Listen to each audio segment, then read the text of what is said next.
Welcome to the Path to Purpose interview show, where we share our unique and universal stories about finding and fulfilling our purpose.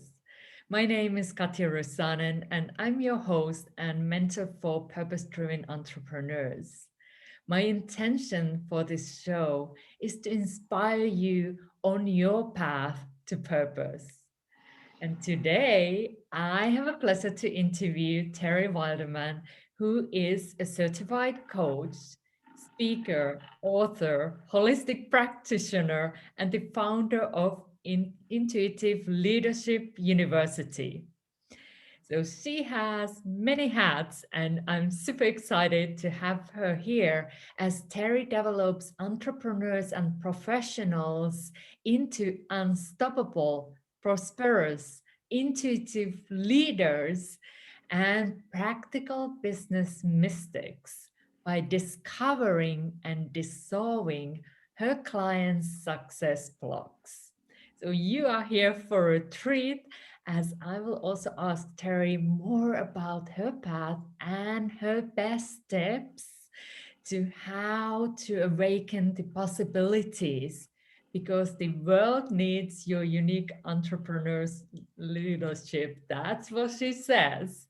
So let's get started here. So, welcome, Terry. I'm so excited to have you here. And I am excited to be here. It is something that I've been looking forward to for a long time.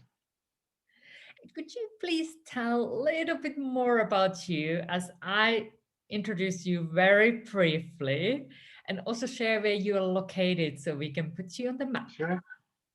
I am in Newport, Rhode Island.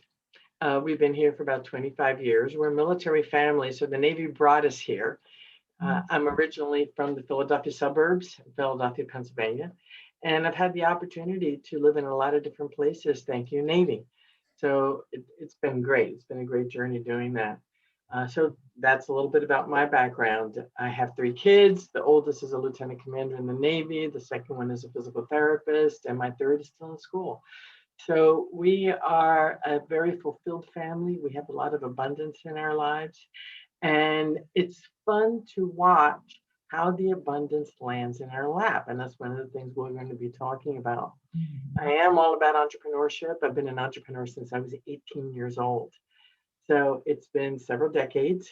And yes, that's decades, quite a few decades in entrepreneurship. And what's so beautiful about being an entrepreneur is you may be working long hours, but you're working doing work that you love. Mm. And that's what's important about being an entrepreneur is that you're doing work that you love. Is it for everyone? No, it is not. There are some folks who absolutely need to know that that paycheck is coming every single week, and it's important for them, and that it's important to honor that. Entrepreneurs, we tend to be risk takers. We tend to want to do things a little bit differently. And the backs of our governments are built on small business. So small business is very, very important to our economy, and it's important to support them in every way possible. So as you can tell, I'm an entrepreneur freak. I love working with entrepreneurs and helping them get past what keeps them stuck so that they Mhm. can serve humanity. And as you and I both know, Katya, we really need, and I don't like to use the word need often, but this is one place I'm going to be using it. We really need the love, the insights, and the perspectives of our entrepreneurial community so that we can grow as a community to build new things, to elevate ourselves, to innovate, and basically awaken the possibilities. Yes, and we will talk about more about those awakening, those possibilities. But was there a special event that led you to this path? I wish I could say there was, but there really isn't. I think I've been an entrepreneur since I came out of the womb. When I was a little girl, we were raising parakeets, and I was saying to my dad, well, we didn't, let me rephrase that. We had 2 parakeets. Actually, we had 3, but there were 2 at any one time, and they were Pinky lollipop, and I forget what the other one is. Anyway, the thing with the parakeets was they kept having eggs, males, females. I don't know. Can you tell what a male or female parakeet looks like? I have no idea. All I know is his eggs kept showing up. And I kept saying to my dad, let's raise parakeets. We can sell them. Let's raise parakeets. We can sell them. And the other thing I kept doing, and he, of course, blew me off. That was absolutely nuts. Of course, I'm a little kid. What would I know about business as a little kid? And then one of the other things I did, which was a lot of fun, was I had a little red wagon, a little red flyer wagon, and I would walk up and down the neighborhood selling rides in my little red wagon going down the hill. So I was an entrepreneur under the age of 10 doing this stuff.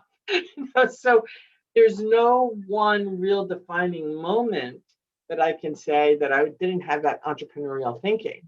Now, when I was in junior college, I was 18 years old and I was invited to a meeting, and next thing I know, I'm out and about doing home parties in college, selling these products, and I was really good at it. I loved the product, so I was able to go from house to house to house, working with my clientele, ended up being brides, and that's when I really realized that I'm a very good public speaker.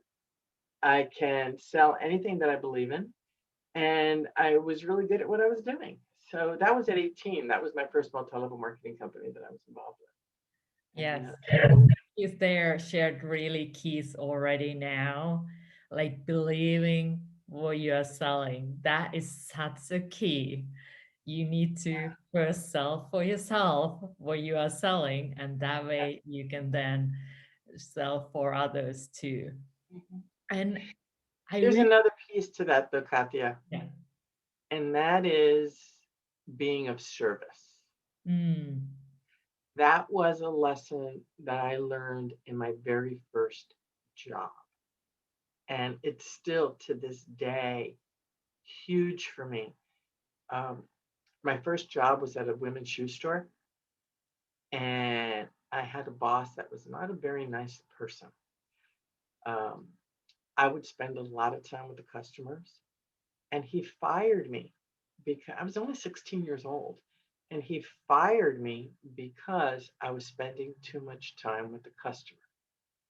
I couldn't believe it. So I just walked down the sidewalk and got a job in the store in the restaurant next door, and I was working the counter. And about 2 weeks later, he comes in, and I'm wondering, what does he want? And he comes directly to me, and he asked me to come back to work for him because everybody who kept coming in kept asking for me. They wanted me to wait on them. And that's when I realized the power of caring about people and being of service. And no, I did not go back. yeah, it is. And I know many of our listeners, they come from the heart and they really want to be in service and support others with their work. So Yes. one of the things now I want to ask about the blocks, because that's something you are really good at, like clearing those blocks. And has there been, have you experienced in your own journey blocks that you have overcome? And how was that experience for you? One of the things about being a holistic practitioner is I got into it to heal myself first. In healing those blocks, it was really about healing poor health, is really what it was about. And after multiple burnouts, I finally asked for help and things started landing in my lap. The blocks that I healed 20 years ago, things that I thought I put to bed, every once in a while, a different incident will happen and another little sliver of it will come up. And you sit there and go, wow, I thought I healed that. I thought that went away. And I do a lot of work. Every morning I work on myself, and I work on a lot of my clients using, I became a Reiki master in 1998. I do NLP, EFT, I'm certified in emotion code and body code and heart math and on and on and on and on. Who cares? It's the results that I get. Yeah. And every single thing that I learned and got certified in was to heal me. And what I am learning is that the right tool comes at the right time. So I put them all in my Shiftology tool bag. And when I'm working with clients, I pull out the right tool for them that I'm intuitively guided to do.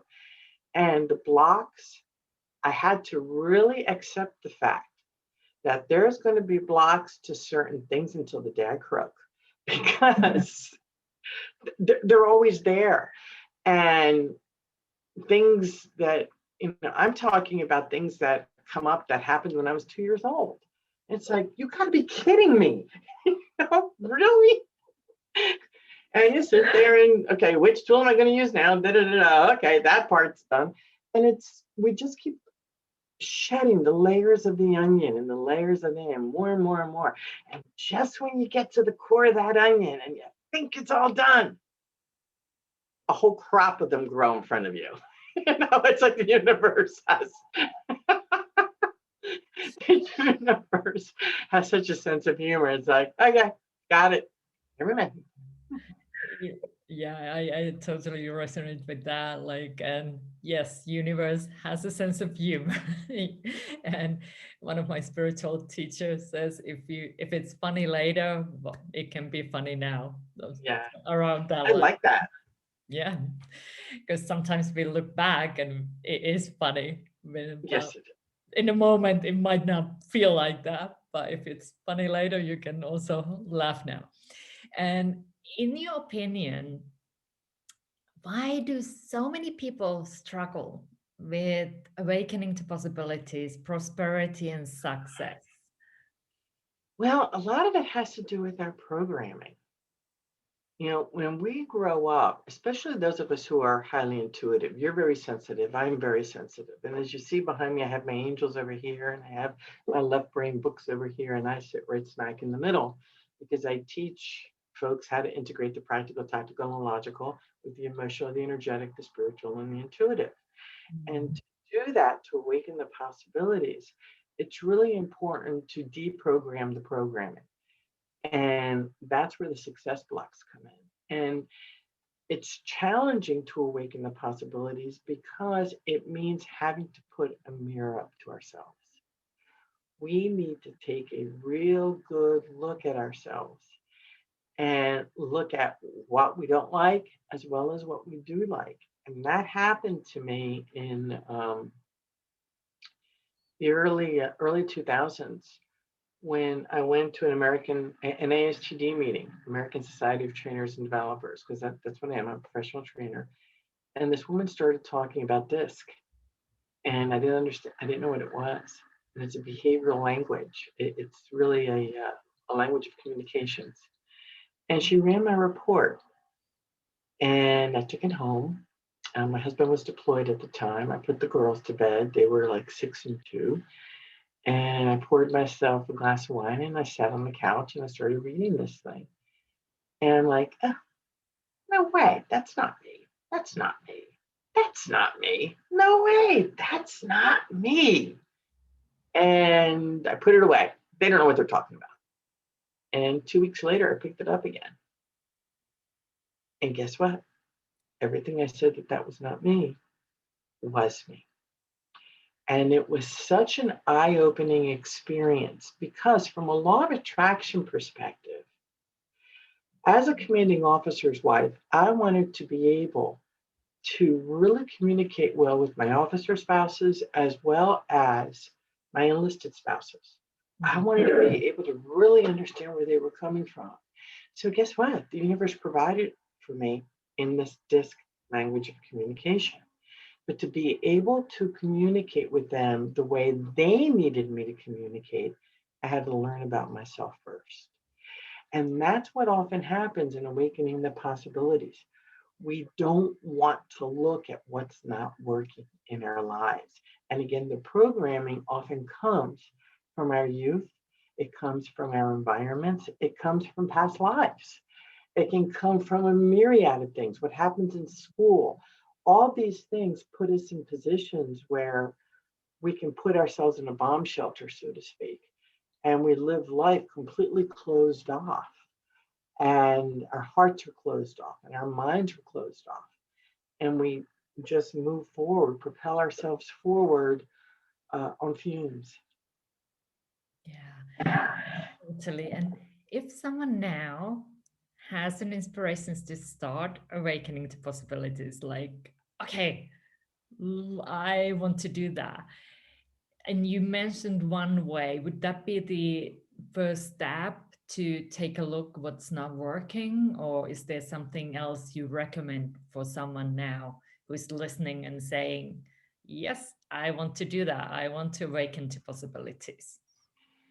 That's a great question, Katja, because it's very important to take people where they are. What works for one person isn't going to work for another person, or may not work for another person.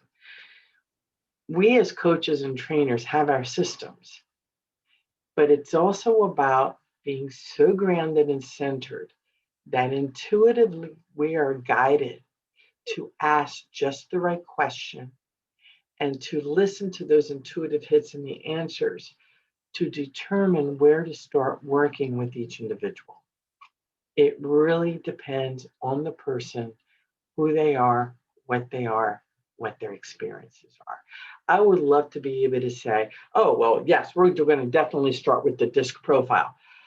Guess what? That may not be what they need. That may not be what is going to elevate them.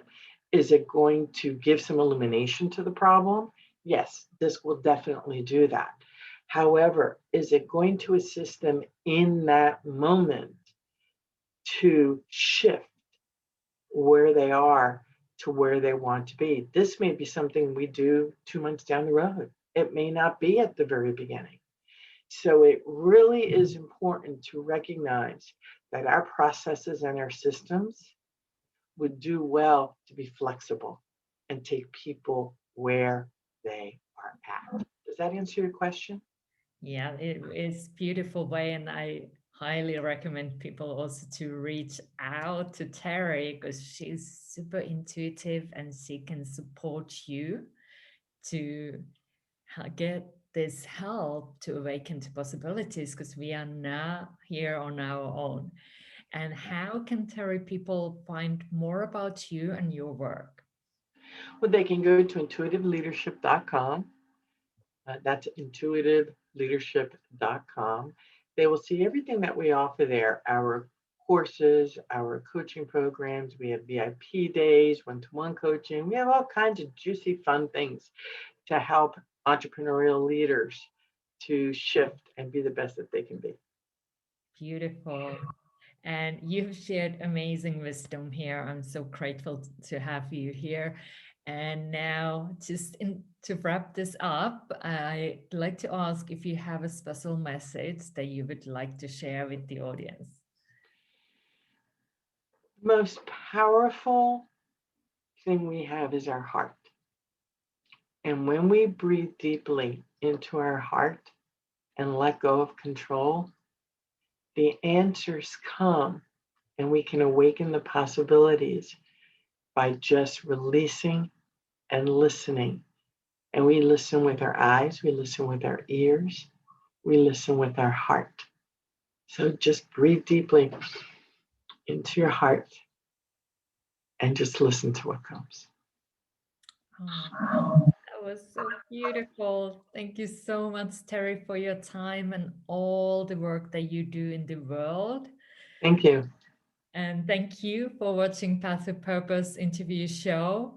If you want support for your path, join Lightworkers Who Succeed on Purpose Facebook community. And I'm sending you so much light and love. Stay well and stay tuned for the next episode by subscribing to this channel.